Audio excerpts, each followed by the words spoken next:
प्यारे बच्चों, mathematics online class में आप सभी का स्वागत है। आज की इस वीडियो में हम कक्षा 6 गणित विषय की कार्य पुस्तिका हल करेंगे। अर्थात 15 ऐसी संख्या है जिसमें 1, 3, 5 और 15 का भाग पूरा पूरा जाता है। अतः 1, 3, 5 और 15 संख्या 15 की भाजक संख्याएं हैं। इसी तरह 24 की भाजक संख्याएं हैं 1, 2, 3, 4, 6, 8, 12 और 24, यानी कि ये 24 इन सभी संख्याओं से भाग होता है। तो 24 के भाजक हो गए 1 गुना 24, 3 गुना 8, 2 गुना 12 और 4 गुना 6। तो इसी प्रकार क्या है 60, 117, 180, 145 में 6 किसकी संख्या का भाजक है? तो 6 से 60 भी भाग होता है, 117 नहीं होता, 180 होता है, 145 नहीं होता। तो 60 और 180 केवल दो संख्याएं 6 से भाग होती है। आगे है भाजक संख्या बताइए।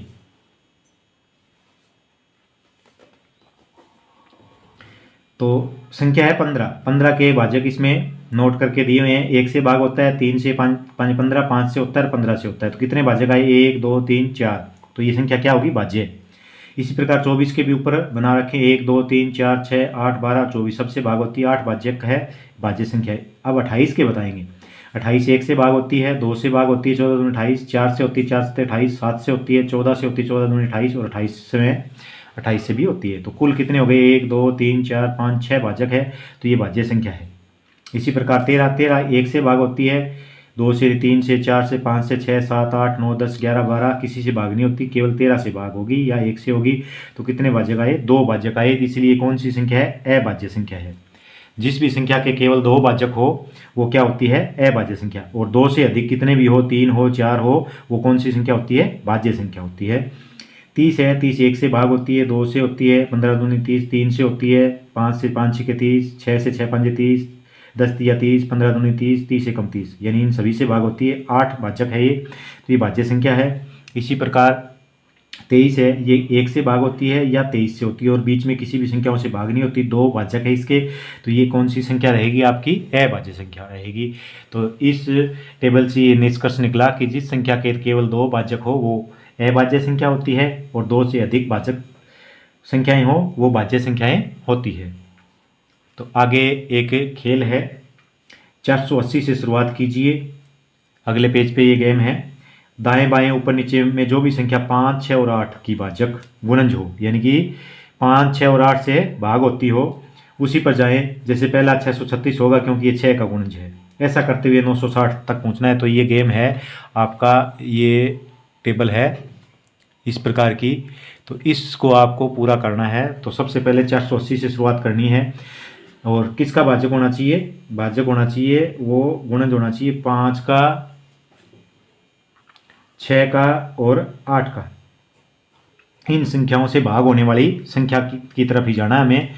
इनसे अगर कोई भाग होने वाली नहीं है तो उस पर नहीं जाना है। तो सबसे पहले आपको करके दिखा दिया किस पे गए, 636, क्योंकि ये 6 से भाग होती है। तो सबसे पहले तो आप थोड़ा सा एक नियम सा देख लेते हैं कि 5 से कौन कौन सी भाग होती है। 5 से वो संख्या भाग होती है जिसका इकाई अंक 5 हो या 0 हो, बाकी कोई संख्या भाग नहीं होगी। तो इसमें हम देख सकते हैं इकाई अंक से कि 0 हो या 5 हो, वो 5 से भाग हो जाएगी। 6 से कौन कौन सी संख्या भाग होती है? 6 से होती है जो 2 से भाग हो जाए और 3 से हो जाए। अब बात आती है 2 से कौन कौन सी भाग होती है? जिसका इकाई अंक से ही हम पता कर सकते हैं। इकाई अंक 2, 4, 6, 8 हो वो 2 से भाग हो जाएगी। और जिन अंकों का जोड़, सभी अंकों को जोड़ लें, वो 3 से भाग होता हो तो वो संख्या 3 से भाग हो जाएगी। और जो दोनों से हो जाएगी वो संख्या कितने से हो जाएगी? 6 से भी भाग हो जाएगी। और 8 का नियम है कि उनके क्या है, पहले जो 3 अंक है, 3 अंकों की संख्या है वो 8 से भाग होती हो तो संख्या 8 से भाग हो जाएगी। तो 636 के बाद में क्या है, ये संख्या नीचे की तरफ चलते हैं तो ये भाग नहीं होती, ना 5 से होती है क्योंकि 9 इकाई अंक 9 है। और इसके अंकों का जोड़ 9 और 2 11 और 1 12, 3 से होती है, लेकिन ये 2 से नहीं होती क्योंकि इकाई अंक क्या है 9 है, इसलिए 2 से भाग नहीं होगी। तो ये 6 से भी भाग नहीं होगी और 8 से भी नहीं होती, 5 से भी नहीं होती। तो इसकी तरफ नहीं चल सकते हम। इसको देखते हैं बराबर वाली को। तो यानी कि यहाँ पर आने के बाद में 2 ही ऑप्शन है, या तो यहाँ जाएंगे या यहाँ आएंगे। यहाँ जा नहीं सकते तो यहाँ इसको चेक करते हैं। ये 2 से भाग होती है, इकाई अंक 4 है, 3 से भी होती है क्योंकि 1 और 2 3, 3 और 6 9, 9 4 13, तो 3 से भाग नहीं होती। 8 से देखते हैं, 8 से भाग होती है। 8 एकम 8, 4 बच के 8 5 40, 8 8 64, तो ये 8 से भाग होती है। इसी प्रकार क्या है, ये संख्या है, ये 6 से भाग होती है। क्योंकि ये 2 3 से दोनों से भाग हो रही है। तो इस प्रकार क्या है, इस प्रक्रिया को ऐसे करते हुए हम क्या है 5 6 और 8 से चेक कर लेंगे। अगर किसी भी एक संख्या से भाग होती है तो उसकी तरफ बढ़ते जाएंगे। तो ये इस प्रकार क्या है, बढ़ते बढ़ते इस प्रकार चलते चलते हम क्या है यहाँ 960 पर पहुँच जाते हैं। तो इस प्रक्रिया को आप सभी को चेक करते हुए यहाँ तक पहुँच सकते हैं। आगे इस भूल भुलैया में आगे बढ़ने के लिए क्या कोई नए नियम लगा सकते हैं? तो नियम इसमें क्या है, 5 6 और 8 की विभाजकता के नियम से हम आगे बढ़ सकते हैं इनका प्रयोग करते हुए। 4 3 और 9 की भाजकता के नियम पर ऐसे ही भूल भुलैया बनाइए। तो इसकी हम क्या है, इसी प्रकार का जो आगे खाली बॉक्स दिया गया है अगले पेज के ऊपर, उसमें हम क्या है 4 3 और 9 की भाजकता के नियम पर ऐसे ही हम पहली बना सकते हैं। 4 से वो संख्या भाग होगी जिसके पहले 2 अंक इकाई और दहाई का 4 से भाग हो जाए तो वो क्या 4 से भाग हो जाएगी। 3 का जिसके अंकों का जोड़ 3 से भाग होता है वो 3 से हो जाएगी, और जिसके अंकों का जोड़ 9 से भाग हो जाए वो 9 से हो जाएगी। तो ऐसे जैसे मान लो एक संख्या शुरुआत करते हैं, उसके बाद में यहाँ और यहाँ में केवल एक संख्या क्या है उनमें से भाग होने वाली लिखनी है, बाकी बिना भाग होने वाली लिखते चलेंगे। तो इस प्रकार आगे बढ़ते बढ़ते लास्ट तक इस प्रकार आप ये वर्ग पहली बना सकते हो। आगे है प्रश्न नंबर 4, निम्न सवालों को हल करके देखिए, सत्य और असत्य पर निशान लगाना है। 108 में 45 जुड़ा है या 45 में 118 जुड़ा, तो बराबर का निशान लगा रखे है, तो ये बराबर नहीं आएगा। यहाँ पर 108 है, यहाँ पर 118 है, ये बराबर है। तो 45 और 108 का जो जोड़ होगा वो 45 और 118 के बराबर कभी नहीं हो सकता, तो ये असत्य है। 16 में 0 जोड़ेंगे तो 16 आएगा, यहाँ पर इसने 0 लिख रखे है, तो ये भी असत्य है। तो ये बड़े आसान है, सत्य सत्य बड़ी आसानी से कर सकते हो।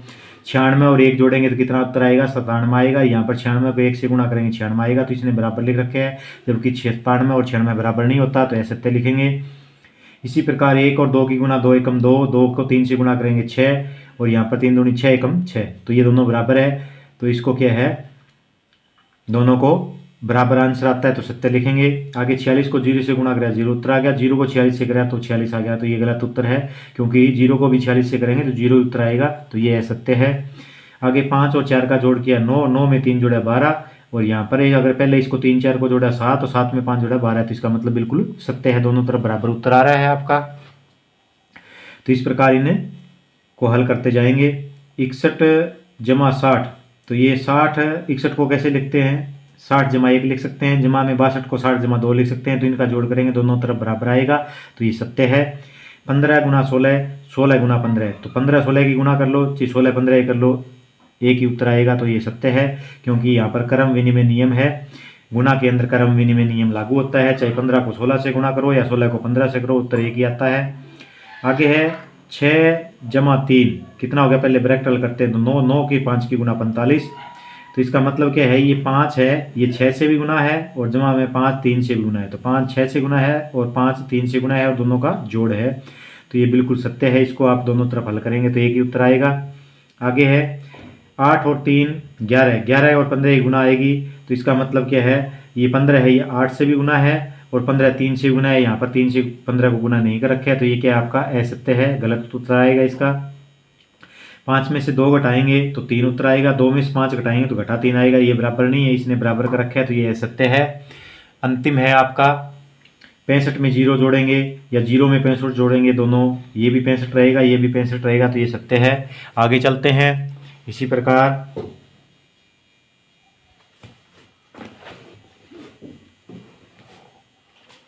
सोलह में से 3 गया, यहाँ पर कितने बचेंगे आपके, 13 बचेंगे, 13 में से 2 और घटा देंगे, कितने बचेंगे, 11 बचेंगे।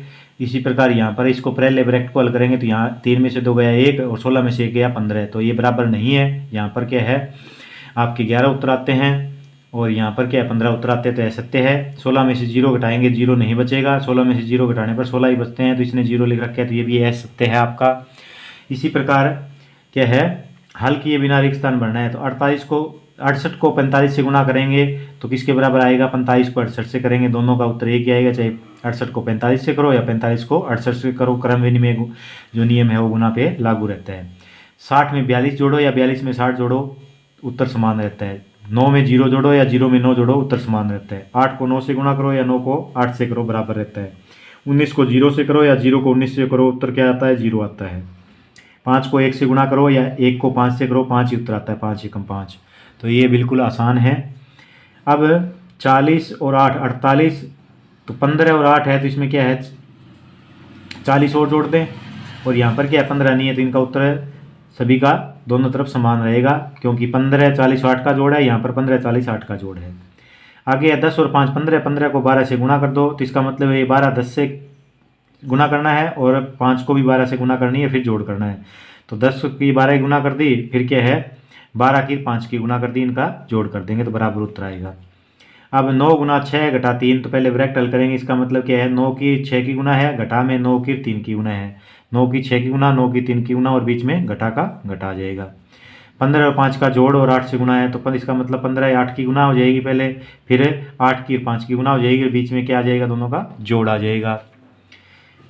अब क्या है 16 को गुना करनी है खालिस्तान गुना 9 से, तो यहाँ 8 गुना 9 लिख के इसका मतलब 16 और आ जाएगा, यहाँ पर 8 आ जाएगा। तो इन तीनों संख्याओं में गुना इन तीनों संख्याओं के बराबर आएगी। पहले चाहिए 8 9 की कर लो या 16 से कर लो, या 16 8 की करके फिर 9 से कर लो। गुना में जो सहस्त्रीय नियम है वो लागू होता है, यानी कि आगे पीछे पहले दो संख्याओं की गुना कर लो या पहली तीसरी की गुना कर लो, बराबर आंसर आता है। आगे है आपका नंबर 6, क्रम विनिमय गुणधर्म। अब क्रम विनिमय गुणधर्म क्या होता है कि स्थान बदलने, जैसे 18 और 16 का जोड़ कर लो या 16 और 18 का जोड़ कर लो, दोनों तरफ उत्तर क्या आता है एक ही आता है। तो इसी नियम को अगर क्या है स्थान बदलने पर भी उत्तर समान रहता है तो उस नियम को क्या कहते हैं क्रम विनिमय गुणधर्म। तो जैसे यहाँ पर देखो 18 और 16 का जोड़ किया 34, 16 18 का किया तो भी 34, तो ये क्रम विनिमय गुणधर्म जमा के ऊपर लागू होता है। अब ये घटा के ऊपर भी करके देखते हैं, 25 घटा 15 करेंगे 10 उत्तर आएगा, 15 में से 25 घटाएंगे घटा का 10 आएगा, तो ये बराबर नहीं है। तो इसका मतलब क्या हुआ कि ये जो क्रम घटा में क्रम बदल देते हैं तो उत्तर समान नहीं रहता। तो इसका मतलब ये है कि क्रम विनिमय गुणधर्म घटा के ऊपर लागू नहीं होता, जमा पे लागू होता है। तो यहाँ पर जमा पे एक बार और प्रयोग करके देखते हैं, 12 और 18 जोड़ करते हैं 30 आता है, और 18 12 का जोड़ करते हैं तो भी कितना आता है 30। तो इसका मतलब जमा के ऊपर क्रम विनिमय गुणधर्म लागू होता है। 28 गुना 12 या 12 गुना 28 करते हैं तो दोनों तरफ कितना उत्तर आता है 336 आता है। इसका मतलब गुणा के ऊपर भी क्रम विनिमय गुणधर्म लागू होता है। 46 गुना 9 कर लो या 9 गुना 46 कर लो, दोनों तरफ 414 उत्तर आता है। इसका मतलब गुणा के ऊपर भी क्रम विनिमय गुणधर्म लागू होता है। घटा के ऊपर यहाँ दोबारा है, 8 घटा 16 करेंगे घटा का 8 आएगा, 16 घटा 8 करेंगे जमा का 8 आएगा, यानी उत्तर बराबर नहीं है। तो घटा में क्रम विनिमय गुणधर्म लागू नहीं होता। तो यहाँ पर निष्कर्ष क्या निकला उपरोक्त सवालों से? पहला निष्कर्ष ये निकला कि जमा और गुना के ऊपर क्रम विनिमय गुणधर्म लागू होता है, यानी कि स्थान बदलने पर जोड़ में भी कोई उत्तर में फर्क नहीं आता और गुना में भी उत्तर में कोई फर्क नहीं आता। लेकिन दूसरा नियम ये है कि घटा में क्रम विनिमय गुणधर्म लागू नहीं होता। अगर घटा में हम संख्याओं का क्रम बदल देते हैं तो उत्तर भी बदल जाता है। आगे है अच्छा तो मुझे इस क्रम में इन प्रश्नों को हल करना है। तो अब यहाँ पर क्या है, आपको अगर एक साथ बहुत सारी संक्रियाएं दी गई हो, जमा भी हो एक प्रश्न में, घटा भी हो, गुना भी हो, भाग भी हो, ब्रैकेट भी हो, तो उसको कैसे हल करते हैं? तो सबसे पहले ब्रैकेट हल करते हैं। ब्रैकेट भी 3 प्रकार की होती है। सबसे पहले क्या है छोटी ब्रैकेट हल करते हैं, उसके बाद में ये मध्य ब्रैकेट है और ये सबसे बड़ी ब्रैकेट है, ये बाद में हल करते हैं। तो सबसे पहले ब्रैकेट में छोटी ब्रैकेट, मध्यम ब्रैकेट और फिर बड़ी ब्रैकेट हल करते हैं। उसके बाद में ओफ का हल करते हैं। उसके बाद में डिवीजन भाग हल करते हैं। उसके बाद में मल्टीप्लिकेशन यानी गुणा हल करते हैं। उसके बाद में एडिशन यानी जोड़ हल करते हैं। और उसके बाद में सबसे बाद में लास्ट में घटा सब्ट्रैक्शन हल करते हैं। तो ये सूत्र बन गया BODMAS बोर्ड मास, BODMAS बोर्ड मास के सूत्र द्वारा हम बहुत सारी संक्रियाएं अगर एक ही प्रश्न में हो तो हल करते हैं। Bracket, of, division, multiplication, addition और सब्ट्रैक्शन, यानी कि ब्रैकेट का, भाग, गुना, जोड़ और घटा। तो इसमें पहली जो प्रश्न है 48 जमा 6 भाग में 3। तो अब ये सूत्र कहता है कि पहले भाग हल करो। तो 6 को 3 से भाग किया, कितना आया 2, 48 में 2 जोड़ दिया 50 आया। 50 इसमें कौन सी संख्या है, इससे मिलान कर देंगे हम।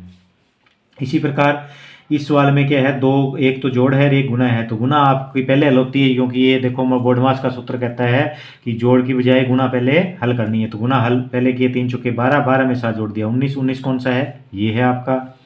इसी प्रकार यहाँ पर क्या है, इसमें ये गुना है, ये भाग है, ये गुना है। तो भाग सबसे पहले हल होगी, 400 को 4 से भाग करेंगे 100 आ जाएगा। फिर गुना हल करेंगे, 60 की 3 की 180, यहाँ पर गुना है 100 10 की और 70 की 700। तो ये गुना भाग पहले हल कर लेते हैं, उसके बाद में जोड़ और घटा हल करते हैं। तो 800 में से 700 गया 100, 100 में 100 जोड़ दिया 200, 200 में से 180 गया 20, 20 उत्तर आता है। 20 कौन सा है इसमें, ये है, तो इसके साथ मिलान कर देंगे।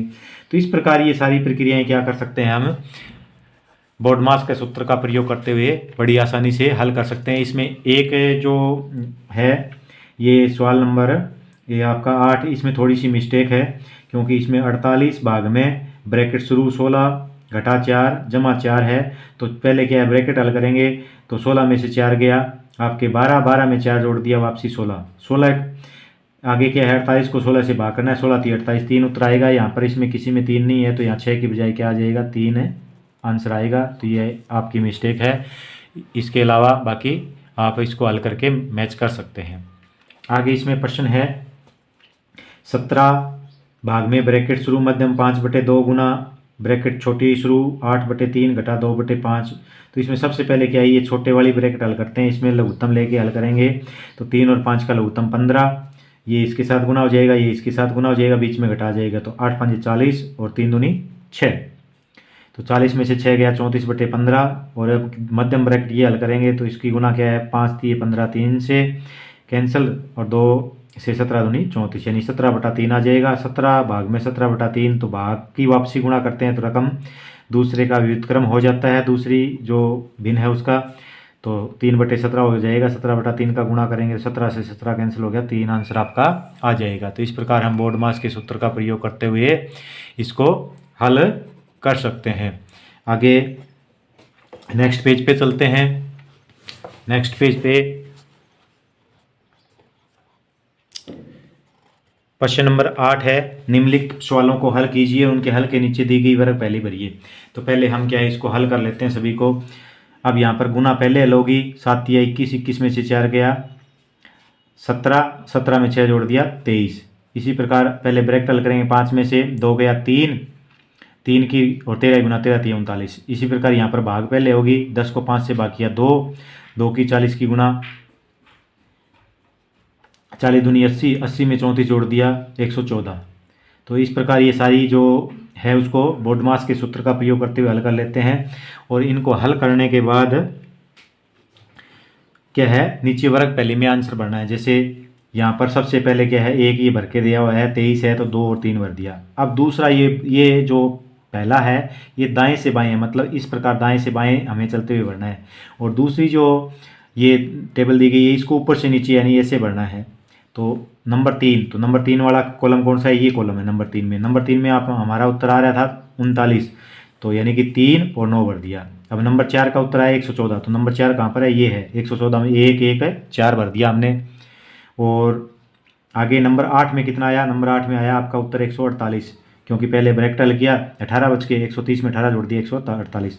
तो यहाँ पर 148 1 4 8 भर दिया हमने। अब 10 नंबर में ये देखो, 10 नंबर में क्या है, पहले यहाँ पर क्या है 16 में से 3 गया 13, 13 में 8 जोड़ दिए, यहाँ पर 8 में से 2 गया 6, 13 और 6 19, 19 में से 8 गया 11। तो यहाँ पर 1 और 1 भर दिया हमने। तो ये दाएं से बाएं हमने भर दिया। इसी प्रकार ऊपर से नीचे भरेंगे। तो दूसरे का ऊपर से नीचे कितना है, ये देखो दूसरे का ऊपर नीचे 31 है, तो यहाँ पर 3 भर रखे है, 1 और भर देंगे 31 हो गया। अब तीसरे का ऊपर से नीचे, ये तीसरा ऊपर से नीचे कितना आया 34, तो ये 3 और 4 भर दिया। तो इस प्रकार ये वर्ग पहले हम ऊपर से नीचे में ये आंसर भरेंगे, दाएं से बाएं में ये आंसर भर के पूरी कर सकते हैं। इसी प्रकार क्या है 9 नंबर पे इस प्रकार की पहली आप क्या है 1 से 9 तक के संख्याओं का प्रयोग करते हुए ये इसी प्रकार की वर्ग पहली आप बना सकते हो। किसी भी अंक को रिपीट नहीं करना है आपको, तो ये आप समय कर सकते हैं। आगे प्रश्न नंबर 10 देखते हैं। प्रश्न नंबर 10 में क्या है, पूर्ण संख्याओं के बारे में कुछ बातें नीचे लिखी है, वे किस गुण के आधार पर सही है। तो 5 जमा 7 या 7 जमा 5 दोनों का उत्तर 12 आता है। तो इसका मतलब क्या है कि क्रम बदल दिया, पहले 5 में 7 जोड़ा या 7 में 5 जोड़ा तो उत्तर में कोई फर्क नहीं पड़ता। तो इसका मतलब क्रम विनिमय गुणधर्म लागू है यहाँ पर। क्रम बदलने पर जोड़ के अंदर कोई फर्क नहीं पड़ता, दो पूर्ण संख्याओं का जोड़ वही आता है। अब है 1001 जमा 733 एक पूर्ण संख्या है, तो इनका जोड़ करेंगे तो भी पूर्ण आएगा, ये दोनों संख्या भी पूर्ण है। तो इसका मतलब क्या है, दो पूर्ण संख्याओं का योग भी एक पूर्ण संख्या होता है। अगर दो पूर्ण संख्याएं जोड़ेंगे तो उसका योग भी एक पूर्ण संख्या ही आएगा। आगे है 3 जमा 5 पहले हल कर जोड़ने के बाद फिर 7 जोड़ेंगे, या 5 और 3 पहले जोड़ के फिर 7 जोड़ेंगे, तो दोनों तरफ एक ही उत्तर आएगा। तो इसको क्या बोलते हैं, अगर 3 संख्याओं में पहली और दूसरी को हल करके फिर तीसरी करें, या क्या है, तो इसमें स्थान बदलने पर भी कोई फर्क नहीं पड़ता 3 संख्याओं का, तो इसको सातचर्या गुणधर्म बोलते हैं। इसी प्रकार ये नंबर 4 और 5 में भी सातचर्या गुणधर्म है। आगे है, क्या 534 निम्न संख्याओं से विभाज्य है? प्रश्न नंबर 11। तो 534 2 से भाग होता है, क्योंकि इकाई अंक 2 4 6 8 और 2 से होता है। 3 से कौन से भाग होते हैं? 3 का नियम क्या है, इन अंकों का जोड़ कर लेते हैं। अगर वो 3 से भाग हो जाए तो ये संख्या 3 से भाग हो जाएगी। तो 5 और 3 8, 8 और 4 12, 12 3 से भाग होता है, तो ये 3 से भी भाग हो जाएगी। 4 से संख्या का भाग होने का नियम ये है कि इकाई और दहाई के अंक को 4 से भाग करके देख लेते हैं। इकाई और दहाई का अंक 34 बनता है, 34 है वो 4 से भाग नहीं होता है, तो ये संख्या भी 4 से भाग नहीं होगी। 5 से वही संख्या भाग होती है जिसका इकाई का अंक या तो 0 हो या 5 हो, तो इसमें ना तो 0 है ना 5 है, तो ये 5 से भी भाग नहीं होगी। 6 से वो संख्या भाग होगी जो 2 और 3 दोनों से भाग होती है, तो ये 2 और से भी भाग होती है, 3 से भी होती है, तो 6 से भी हो जाएगी। 8 से वो संख्या भाग होगी जो 3 अंकों की पूरी संख्या है, वो 8 से भाग होती है, तो 8 6 48, 5 बच के 54, तो 8 से भाग नहीं होती है। 9 से कौन सी संख्या भाग होती है? अंकों का जोड़ कर लो, जोड़ 9 से भाग होता है कि नहीं होता है? तो 5 और 3 8 और 4 12, 12 9 से भाग नहीं होता है, तो ये संख्या भी 9 से भाग नहीं होगी। और 10 से तो बिल्कुल आसान है, जिस संख्या का इकाई अंक 0 हो केवल वही संख्या 10 से भाग होती है, ये भी 10 से भाग नहीं होगी। अब एक टेबल दी गई है, इसको पूरा करना है आपको। 534 2 से भाग होती है, क्यों? कारण लिखना है, क्योंकि इकाई अंक 2 से भाग होता है। देखो इकाई अंक इसका 4 है, 2 से भाग हो रहे हैं, तो आपको पूरी संख्या को भाग करके चेक करने की ज़रूरत नहीं है। 3 से, क्योंकि इसके अंकों का जोड़ करके देख लेते हैं। 3 का नियम क्या है विभाजकता का, कि इसके अंकों का जोड़ करते हैं, 5 3 8 और 4 12, 12 3 से भाग होता है, तो संख्या भी 3 से भाग हो जाएगी। 4 से भाग क्यों नहीं होती? क्योंकि इकाई और दहाई के अंक क्या है? 34 है, 34 4 से भाग नहीं होता, तो संख्या भी भाग नहीं होगी। 5 से भाग क्यों नहीं होती? क्योंकि इसका इकाई अंक 5 या 0 नहीं है, तो ये संख्या भी 5 से भाग नहीं होगी। 5 से संख्या वही भाग होती है जिसका इकाई अंक या तो 5 हो या 0 हो। 6 से भाग क्यों हो जाएगी? क्योंकि ये 2 और 3 दोनों से भाग होती है, तो 6 से भी भाग हो जाएगी। 8 से क्यों नहीं होगी? क्योंकि तीनों अंक 8 से भाग नहीं होते हैं इकाई दहाई सैकड़ा के। 9 से अंकों का जोड़ कर लो, 5 3 8 और 4 12, 12 9 से भाग नहीं होता है, तो संख्या भी 9 से भाग नहीं होगी। और 10 से तो केवल वही संख्या भाग होती है जिसका इकाई अंक 0 हो, तो इसका इकाई अंक 0 नहीं है, इसलिए 10 से भी भाग नहीं होती है। तो इस प्रकार हमने अध्याय नंबर 1 और 2 और 3 की जो वर्कबुक का कार्य था वो पूरा किया। अगले वीडियो में हम अध्याय 4 और 5 के संबंधित जो गतिविधि है उसको पूरा करेंगे। धन्यवाद।